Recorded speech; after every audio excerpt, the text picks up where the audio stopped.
Captain Veltar pressed his thin blue fingers against the cold metal wall of his ship. The gentle current was dying around him, and he could feel it in his bones.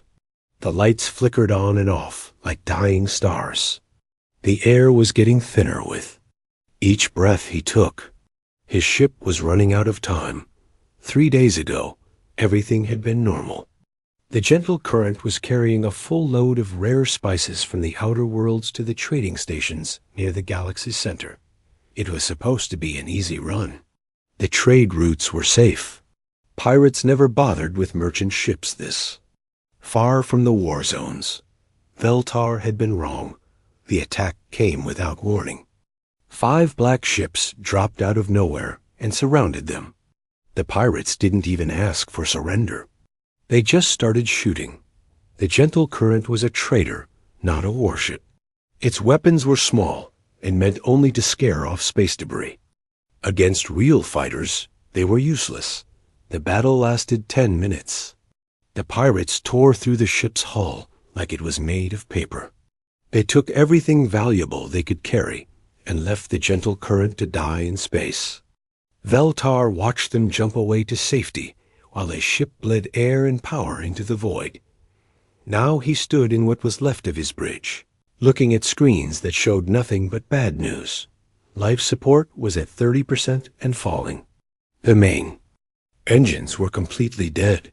Half of his crew was hurt, and 3 of them were already gone. Young Kixara, his communications officer, had burns on her arms, but still sat at her station, trying to keep the radio working. "Captain," she said, her voice weak but steady. "The emergency beacon is still running, but we're losing power fast." "Maybe 6 hours left," Veltar nodded slowly. 6 hours. In all his years of trading across the galaxy, he had never been in a situation this bad. The Zephyrians were peaceful people. They solved problems with words, not weapons. They built ships for comfort and speed, not for surviving attacks. Their whole culture was based on the idea that the galaxy was a safe place where reasonable beings could work together. The pirates had proven that idea very wrong. "Any response to our signal?" Veltar asked, though he already knew the answer. They were too far from the main trade routes. No Zephyrian ships would be out here. The other species that used this area were mostly traders like them, with ships just as weak and crews just as small. "Nothing yet, Captain," Kixara replied. Her blue skin was turning pale from the cold. "The heating system had failed an hour ago. Should I try broadcasting on more frequencies?" Veltar thought about it. More broadcasting meant using more power, which meant less time for life support. But what good was saving power if no one could hear them asking for help? "Do it," he said. "Send the signal on every frequency we can reach. Include our cargo manifest. Maybe someone will want our spices enough to come get us." It hurt to say that. The Zephyrians had always been proud of their generosity. They helped other species because it was the right thing to do, not because they expected payment. But desperate times called for desperate measures. If greed could save his crew when goodness had failed them, then greed would have to do. Kixara's fingers moved over her controls. The ship's radio transmitter, one of the few systems still working properly, began sending their plea for help across space. The message was simple. They were dying. They needed immediate rescue. They had valuable cargo to trade for their lives docked in the cargo bay. The rest of Veltar's crew huddled together for warmth. Most of them were young Zephyrians on their first deep space voyage. They had signed up to see the galaxy and make some money trading exotic goods. None of them had expected to end up floating dead in space before their first trip was over. Veltar walked down to join them. As captain, he felt responsible for their situation. He had chosen this route because it was supposed to be safe. He had decided not to hire armed guards because Zephyrian ships never needed them. Every choice that had led to this moment had been his. "Any word, Captain?" asked Nixville, the ship's cook. She was barely 20 years old, with the bright green eyes that marked her as coming from the farming worlds. This was supposed to be her adventure, her chance to see the universe beyond her home planet. "We're broadcasting on all frequencies," Veltar told them. "Someone will hear us." He tried to sound confident, but inside he wasn't sure. Space was huge and empty. Even if someone picked up their signal, would they care enough to help? Most species in the galaxy looked out for themselves first. The Zephyrians were unusual in their willingness to help strangers. Hours passed. The temperature kept dropping. The air kept getting thinner. Veltar watched his crew getting weaker and tried not to think about how much time they had left. He kept hoping to hear Kixara call out that someone had answered their signal. The call finally came, but not in the way he expected. "Captain!" Kixara shouted from the bridge, her voice stronger than it had been in hours. "I'm getting a response. It's in a language I don't recognize." Veltar ran to the bridge as fast as his tired legs could carry him. On Kixara screen was a signal unlike anything he had ever seen. The transmission pattern was strange, using frequencies that most civilized species avoided. The language was completely unknown to their translation computers. "Can you clean it up?" he asked. Kix era worked at her controls. Slowly, the signal became clearer. It was definitely a response to their distress call, but whoever was sending it was using technology that seemed both primitive and advanced at the same time. The signal was strong, much stronger than anything the gentle current could produce. I think they're saying they're coming to help us," Kixara said, frowning at her screen. "But Captain, there's something strange. The signal is coming from multiple sources. It's like there's more than one ship responding." Veltar felt a mix of hope and worry. Multiple ships could mean a better chance of rescue, but it could also mean something more dangerous. What if these unknown beings were like the pirates?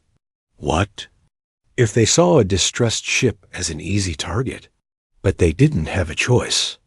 The gentle current was dying, and his crew was dying with it. Whoever these strangers were, they were the only hope his people had. "Keep monitoring the signal," he ordered, "and try to work out how long until they reach us." As Kixara bent over her instruments, Veltar stared out at the stars. Somewhere out there, unknown ships were heading toward them. In a few hours, he would learn if the universe still had room for kindness, or if the gentle current and her crew were about to discover that their troubles had only just begun. Captain Jake Morrison stared at the strange message on his screen. He had been patrolling the edge of human space for 3 months without seeing anything more exciting than space rocks and old satellites. Now his communications officer was telling him they had picked up what looked like a distress call from an unknown alien species. "Are you sure about this, Danny?" Morrison asked his young communications officer. Danny Rodriguez had only been on the USS Liberty for 6 months, but he was good at his job. "Yes, sir," Danny replied, adjusting his headset. "The signal is definitely artificial. It's got all the markers of a distress call. The translation computer is having trouble with the language, but the math is universal. They're dying out there." Morrison looked at the data on his screen. The signal was coming from a location about 4 hours away at maximum speed. Whoever was sending it was in serious trouble. Their power levels were dropping fast, and the message kept repeating the same desperate plea for help. "How many ships do we think we're dealing with?" Morrison asked. "Just one, sir. Small vessel, maybe a cargo ship based on the power signature." The message mentioned something about trade goods, so probably merchants. Morrison nodded. The Liberty was an exploration vessel, not a rescue ship. He had medical facilities for his crew of 50, but nothing designed for taking on alien refugees. Still, the distress call was clear. Someone was dying, and they were asking for help. "Get me Fleet Command," Morrison ordered. Priority Channel. Within minutes, Morrison was talking to Admiral Lisa Carter at Terra Station Command. Carter was known throughout the fleet as someone who made fast decisions and stuck by them. She had been in charge of human expansion efforts for 5 years, and under her leadership, humanity had made contact with dozens of new species. "What do you have for me, Captain?" Carter asked. Her image on the screen looked tired. She had been working long hours preparing for a diplomatic mission to the Centauri colonies. "Admiral, we've intercepted what appears to be a distress call from an unknown alien species. They're about 4 hours from our position and losing power fast. My ship doesn't have the resources for a full rescue operation." Carter leaned forward in her chair. "Unknown species? How unknown?" "Completely new, ma'am. Language doesn't match anything in our databases, but the distress signal is clear. They need help right now." Carter was quiet for a moment, thinking. Morrison knew she was weighing the risks and benefits. First contact with a new species was always dangerous. It could go very well or very badly, and there was no way to know which until it happened. "Captain, I'm going to do something that might seem crazy," Carter finally said. "I'm sending you backup, a lot of backup, ma'am. This could be our chance to make a good first impression with a new species. I want them to know what humans are capable when someone needs help. Stand by for your orders." The channel closed, leaving Morrison wondering what Carter meant by a lot of backup. He didn't have to wonder long. Within an hour, his communications board lit up with incoming messages. A USS Freedom was changing course to assist. So was the USS Hope, the USS Mercy, and 4 other ships. By the time all the reports came in, Morrison realized that Carter had dispatched a full humanitarian task force. "Sir?" Benny called out, his voice filled with amazement. "I'm getting signals from 7 human ships, all heading our way. The Freedom will be here in 6 hours." Morrison smiled. Carter wasn't just sending backup. She was sending a message to the galaxy about what humans did when someone called for help. The USS Freedom was a heavy cruiser with a crew of 800. The Hope and Mercy were hospital ships designed to handle major medical emergencies. The other ships carried supplies, engineers, and specialists. "Danny, send a message to our alien friends. Tell them help is coming. Use simple math and pictures if you have to. Let them know they're going to be okay." While Danny worked on the message, Morrison studied the files Carter had sent him about the rescue operation. Commander Ryan Walsh would be in charge of humanitarian operations when the fleet arrived. Dr. Amanda Foster was bringing a full xenobiology team to handle any medical issues with the aliens. The whole operation was being planned like a military campaign, except instead of attacking someone, they were going to save them. 4 hours later, the Liberty reached the alien ship. Morrison had never seen anything like it. The vessel was about half the size of his ship, with smooth curves and what looked like decorative panels along its hull. It was clearly designed by people who valued beauty as much as function. It was also clearly dying. "Massive hull damage," reported his tactical officer, Lieutenant Karen Hughes. "They've got holes you could fly a shuttle through. Life support is barely functioning. I'm amazed anyone is still alive over there."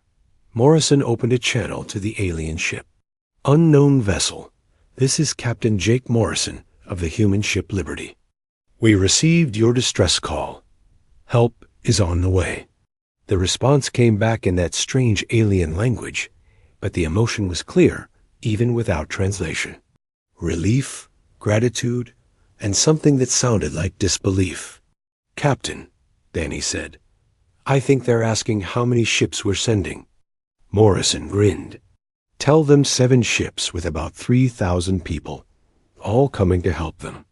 And Danny, make sure they understand we're not asking for anything in return." The alien response was immediate and excited. even without understanding their language. Morrison could tell they were shocked by the size of the human response. 2 hours later, the first human reinforcements arrived.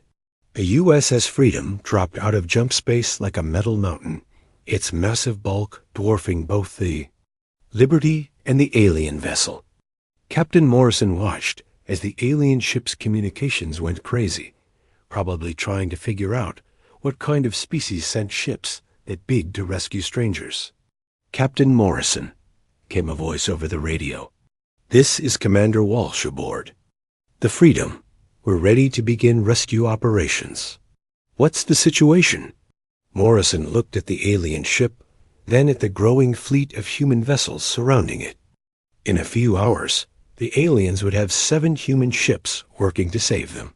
They would have doctors, engineers, supplies, and equipment. They would have everything humanity could bring to bear on their problem. "Commander," Morrison replied, "I think we're about to make some new friends."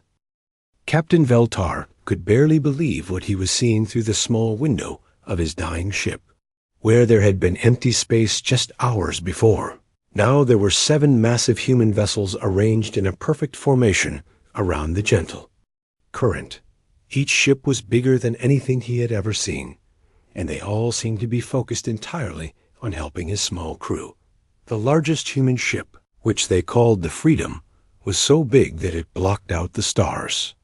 Veltar had traveled across the galaxy and seen the mighty warships of the Draconian Empire, but even those looked small compared to this human vessel. Yet these ships weren't here to fight or conquer. They were here to help. "Captain," Kixara called from her communication station, her voice filled with wonder. "The humans are asking permission to come aboard. They want to bring medical supplies and repair equipment. They're also asking if we need food or water." Veltar nodded slowly. His crew was scattered around the bridge, most of them staring out at the human fleet in amazement. They were still cold and weak from the failing life support, but hope was returning to their faces. Nobody had ever responded to a distress call like this before. "Tell them yes," Veltar replied. "Tell them we welcome their help." Within minutes, small human shuttles were flying between the ships.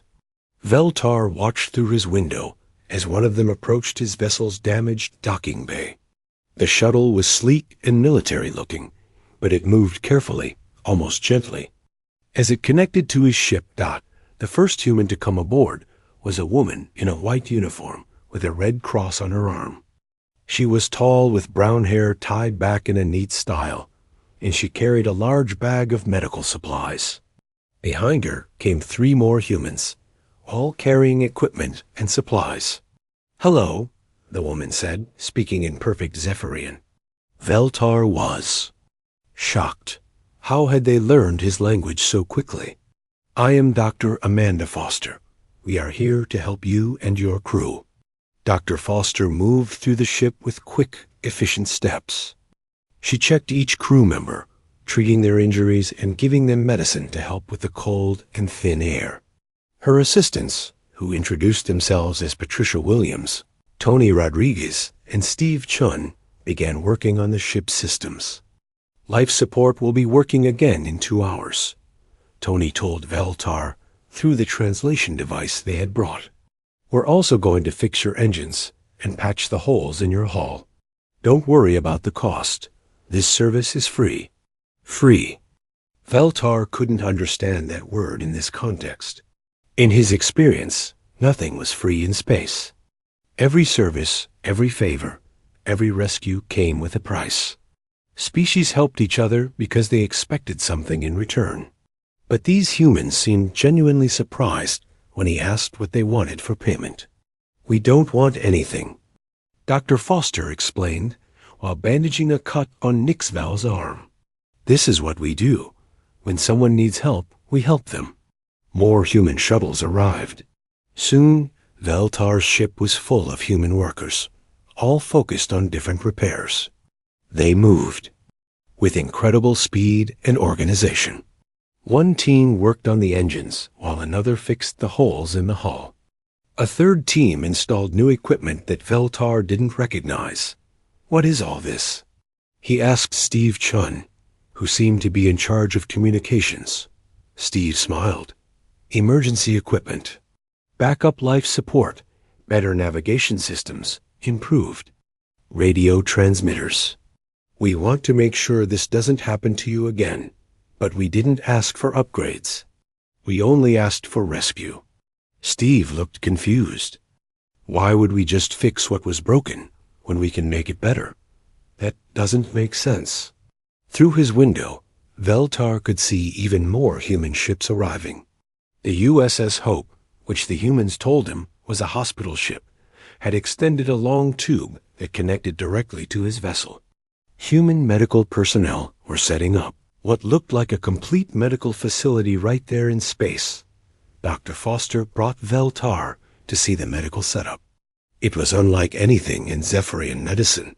The humans had machines that could heal injuries in minutes, devices that could analyze alien biology instantly, and treatments that seemed almost magical in their effectiveness. "How do you have all this ready so quickly?" Veltar asked. "We only sent our distress call a few hours ago." "We keep hospital ships ready for emergencies," Dr. Foster explained. "Admiral Carter activated our humanitarian protocols as soon as she heard about your situation. All of this equipment is specifically designed for helping other species." Veltar felt overwhelmed. The humans had protocols for this. They had entire ships dedicated to helping strangers. They had equipment designed specifically for alien rescue. Operations. This wasn't a special case for them. This was normal. Commander Ryan Walsh, the human in charge of the rescue operation, came aboard to check on the progress. He was a tall man with gray hair and kind eyes, and he moved through the ship like he had done this 1,000 times before. "How are we doing, Captain Veltar?" Walsh asked. "Do you or your crew need anything else?" "I don't understand," Veltar replied honestly. "Why are you doing all this? We're strangers. We have nothing you need. Why send 7 ships to save 12 people?" Walsh looked genuinely puzzled by the question. "Because you asked for help. That's what we do. When someone sends a distress call, we respond with everything we have. But the cost, the resources, the time. Surely your people have better things to do." "Captain," Walsh said gently, "there is nothing more important than helping people who need it. Your lives matter. Your crew matters. If we can save you, then we will save you, no matter what it costs." Young Kix Ara, who had been listening to the conversation, spoke up. "In our culture, we help others because it's the right thing to do. But we've never seen anyone help like this. This is incredible." Walsh smiled. "Wait until you see what we're doing to your ship. Tony and his team are not just fixing the damage. They're upgrading everything. Better engines, stronger. Hull, improved systems. When you leave here, you'll have one of the safest ships in the galaxy." Hours passed. The human teams worked without stopping. They brought food for the Zephyrian crew, warm clothes to replace their damaged uniforms, and entertainment systems to help them relax while the repairs continued. Every human Veltar mech was friendly, professional, and completely dedicated too. Helping Dot as the work continued, more human ships kept arriving. Supply vessels brought additional equipment. Science ships brought experts in alien technology. Each new arrival brought more resources dedicated entirely to helping the crew of one small merchant vessel. Dot by the end of the day, Veltar realized that his simple distress call had triggered the largest rescue operation he had ever heard of. 7 major warships, hundreds of personnel, and resources worth more than his entire cargo were all focused on saving him and his crew. The humans weren't just helping them. They were showing the galaxy what help really looked like. Ambassador Thexwin stood on the bridge of his small diplomatic ship and stared at what looked like a military invasion. 7 massive human warships surrounded a tiny alien merchant vessel, with dozens of smaller craft flying between them. His sensors showed hundreds of humans working around the clock on what appeared to be the largest rescue operation in galactic history. The Galactic Trade Consortium had sent him to investigate reports of unusual human activity near the border, had been complaining that human ships were interfering with their operations. Several species had filed reports about humans showing up in large numbers for no apparent reason. The consortium wanted to know what the humans were really doing out here. Now the Xwin had his answer, and he didn't believe it. Communication from the human fleet, his assistant reported. They're inviting us to observe their rescue operation. They say they have nothing to hide. The Xwin was a Corvin, a species known for their practical approach to galactic politics. The Corvins had built the Trade Consortium by understanding that every action had a motive, usually involving profit, power, or territory. What he was seeing made no sense from that perspective. Accept their invitation, he ordered, but keep our weapons ready. This could be a trap. A human shuttle arrived within an hour. The pilot was a woman with short blonde hair and the confident manner of a military officer. She introduced herself as Lieutenant Colonel Jennifer Martinez and welcomed the Xwin aboard her craft with genuine friendliness. "Welcome to Operation Helping Hand," Martinez said as they flew toward the human fleet. Admiral Carter wanted to make sure you could see exactly what we're doing here. "Operation Helping Hand?" the Xwin asked. "This is an official military operation?" Martinez looked surprised by the question. "Of course. We received a distress call from the Zephyrian vessel 3 days ago. Standard humanitarian protocols were activated immediately. Standard protocols for what appears to be a single small merchant ship. Ambassador, 12 people were dying. How is that not worth our full response?" The Xwin studied the human officer's face, looking for signs of deception. He found none. Either she was an excellent liar, or she genuinely believed that deploying 7 warships to save 12 strangers was normal behavior. The shuttle docked with the USS Freedom, and Martinez led him through corridors buzzing with activity. Humans were everywhere, all focused on different aspects of the rescue operation.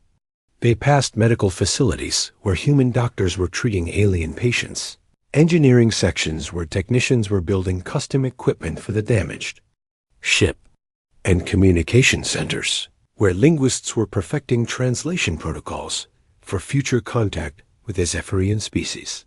"How many personnel are involved in this operation?" the Xwin asked. "About 3,000, Martinez replied casually, plus support staff at various bases who are coordinating supplies and logistics. 3,000 people to save 12. The numbers were insane from any practical standpoint. Yet everyone the Xwin met seemed to think it was perfectly reasonable. Martinez brought him to meet Dr. Amanda Foster, who was overseeing the medical aspects of the rescue. The human doctor was examining data about Zephyrian physiology, while her team prepared treatments for injuries the aliens had suffered during the pirate attack. "Dr. Foster," the Xwin said, "this level of medical response seems excessive for such a small crew." Dr. Foster looked at him with confusion. "Excessive? Ambassador, we had no idea what kind of injuries or medical needs they might have. We brought everything we could think of because we wanted to be ready for any situation. But the cost, ... What cost? These are people's lives we're talking about." The Xwin was beginning to understand that the humans operated on principles that were completely foreign to most galactic civilizations. Martinez confirmed this when she showed him the operations command center. "This is actually a small response by human standards," she explained, pointing to displays showing the deployment of ships and personnel. "Last month, we sent 15 ships to help with a plague outbreak on the Rim worlds.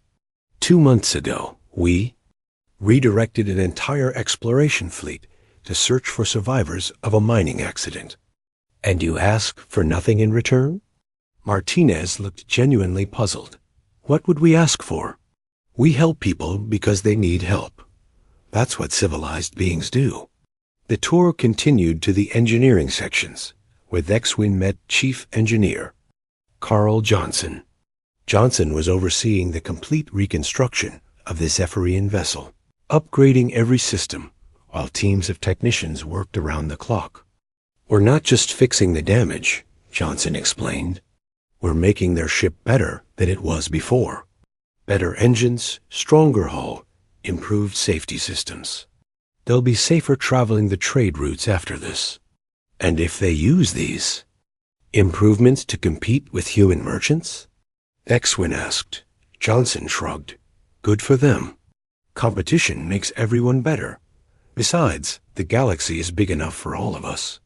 That evening, Dexwin was invited to dinner aboard the USS Hope, with Captain Veltar and his crew. The Zephyrians had been completely transformed by the human medical treatment.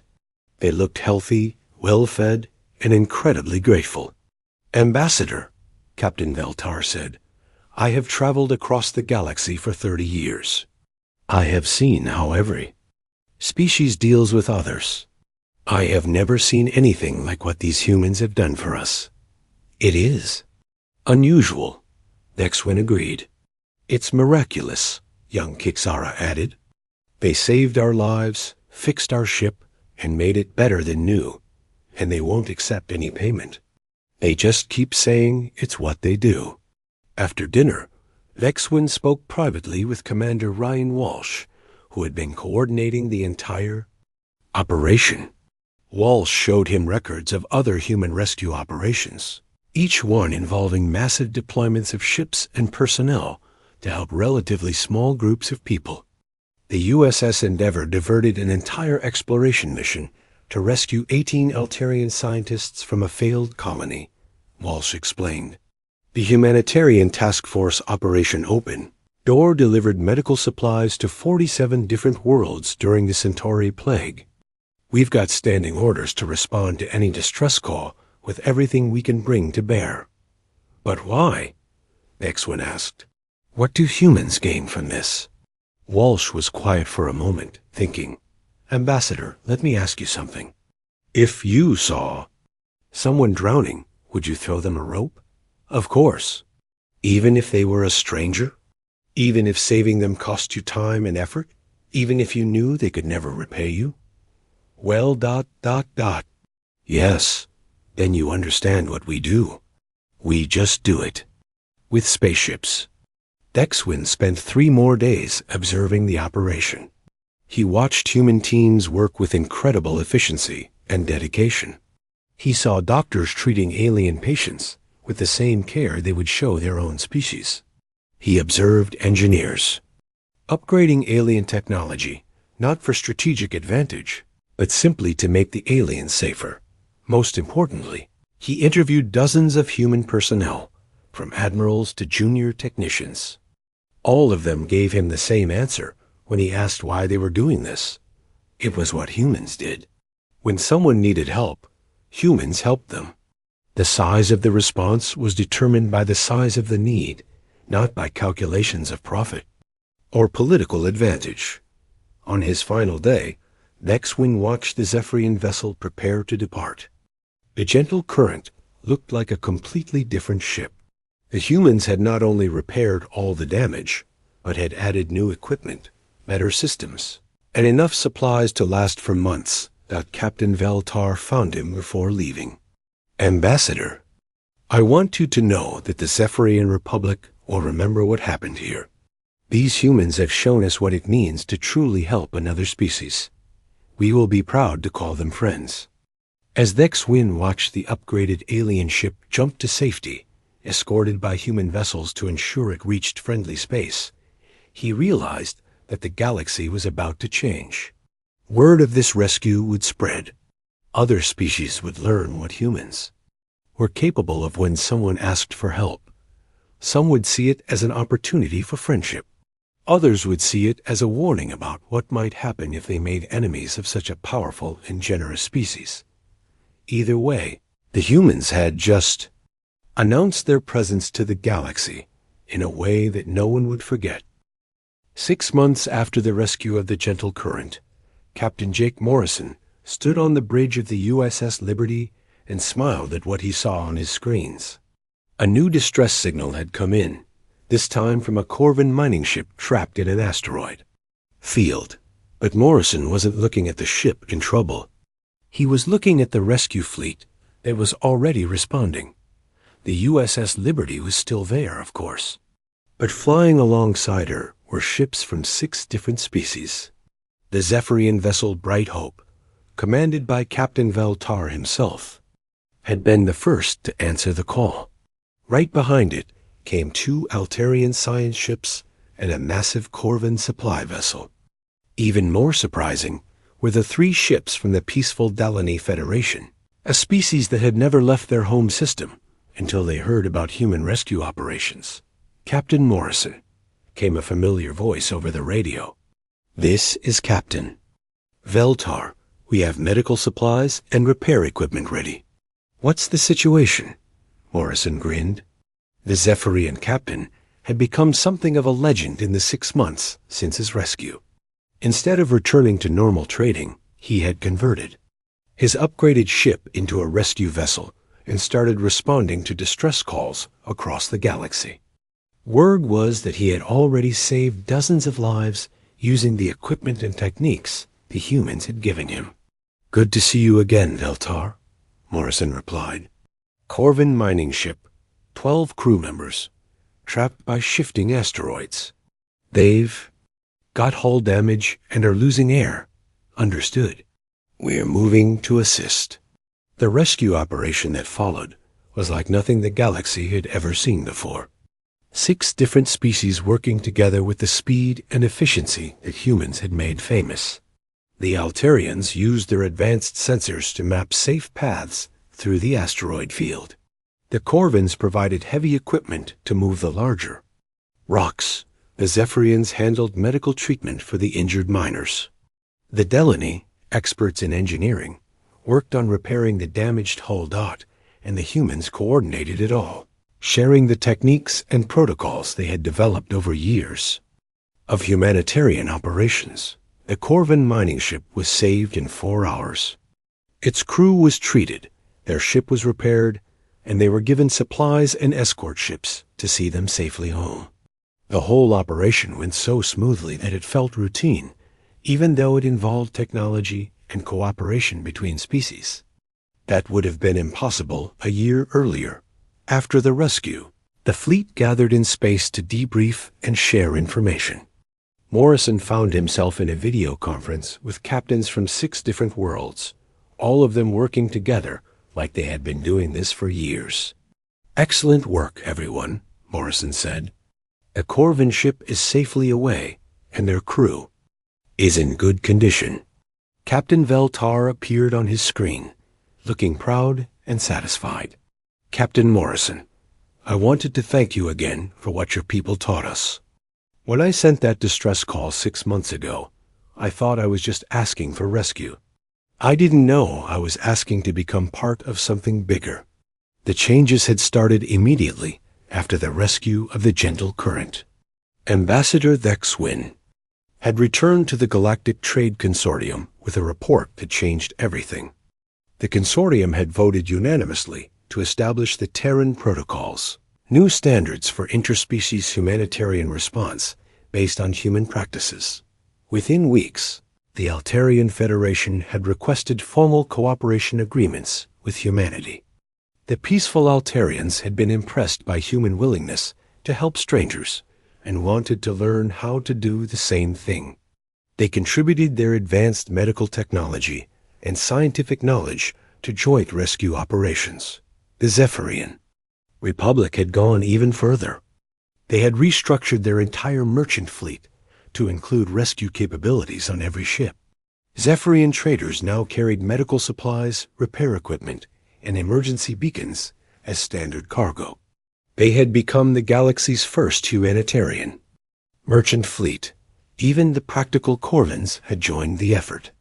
Ambassador Thexwin himself had convinced the trade consortium to contribute heavy equipment and industrial ships to rescue operations. The Corvins approached humanitarian work the same way they approached everything else, with careful planning and massive resources. But the biggest surprise had come from the Delany Federation. The Delany had been isolated for centuries, never showing interest in galactic affairs. But when they heard about human rescue operations, they had sent their first diplomatic mission in 300 years to ask how they could help. It turned out that the Delany had incredible engineering skills and a deep cultural commitment to helping others. The galaxy is different now, Captain Veltar continued. 6 months ago, if a ship sent a distress call, they might wait days for help. They might get a single rescue ship, if they were lucky. Now they get entire fleets from multiple species, all working together. Morrison nodded. The changes went beyond just rescue operations. The cooperation between species had led to new trade agreements, scientific exchanges, and diplomatic relationships. The galaxy was becoming more connected and more peaceful as species learned to work together for humanitarian purposes. Captain Morrison, came a new voice on the channel. It was Admiral Lisa Carter, calling from Terra Station Command. I have news that I think you'll all want to hear. Carter's image appeared on their screens, and she was smiling. The Galactic Trade Consortium has voted to establish a permanent humanitarian response fleet. Ships and personnel from all member species will be stationed at key points throughout the galaxy, ready to respond to any distress call within hours. The reaction from the other captains was immediate and enthusiastic. This was what they had all been working toward, a galaxy where no one had to die alone in space because help was too far away. Furthermore, Carter continued, the consortium has asked humanity to lead this new fleet. They want human officers to train personnel from other species in our rescue techniques and humanitarian protocols. Morrison felt a surge of pride. When Captain Veltar had sent that desperate distress call 6 months ago, he had just been asking for his life. He had ended up changing the entire galaxy. There's one more thing, Carter said. We've received formal requests for humanitarian cooperation from the Draconian Empire. That announcement surprised everyone. The Draconians were the galaxy's most militaristic species, known for conquest and expansion. The idea of Draconian warships responding to distress calls seemed impossible. It seems, Carter explained, that the Draconians have realized that our capacity for humanitarian response is directly related to our capacity for other kinds of response. They've decided they would rather have us as allies than as potential enemies. The video conference ended with plans for the largest joint training operation in galactic history. Ships from 8 different species would practice rescue operations together, sharing technology and techniques. Humanity would provide the coordination and leadership, but every species would contribute their own strengths as the other ships jumped away to their home systems. Morrison stayed behind to watch the stars. In 6 months, the galaxy had gone. From a place where species barely cooperated to one, where massive multinational fleets responded to every cry for help, it had all started with one small Zephyrian merchant ship and 12 people who needed saving. Captain Veltar had sent a simple distress call, not knowing that he was about to discover what humans did. When someone asked for help, the galaxy had learned that lesson too. When you sent a distress signal into space, you didn't just get a rescue ship anymore. You got everything the civilized galaxy could bring to bear, delivered with the efficiency that humans had taught them, and the cooperation that humans had made possible. Morrison's communications officer looked up from his station. Captain, we're getting another distress call. Looks like a passenger liner with engine trouble. Morrison smiled and reached for his communicator. This is Captain Morrison to all ships in the Humanitarian Response Fleet. We have a new mission." The answer came back immediately from a dozen different species, all ready to help. The galaxy had learned what humans had always known, that when someone needed help, you gave them everything you had.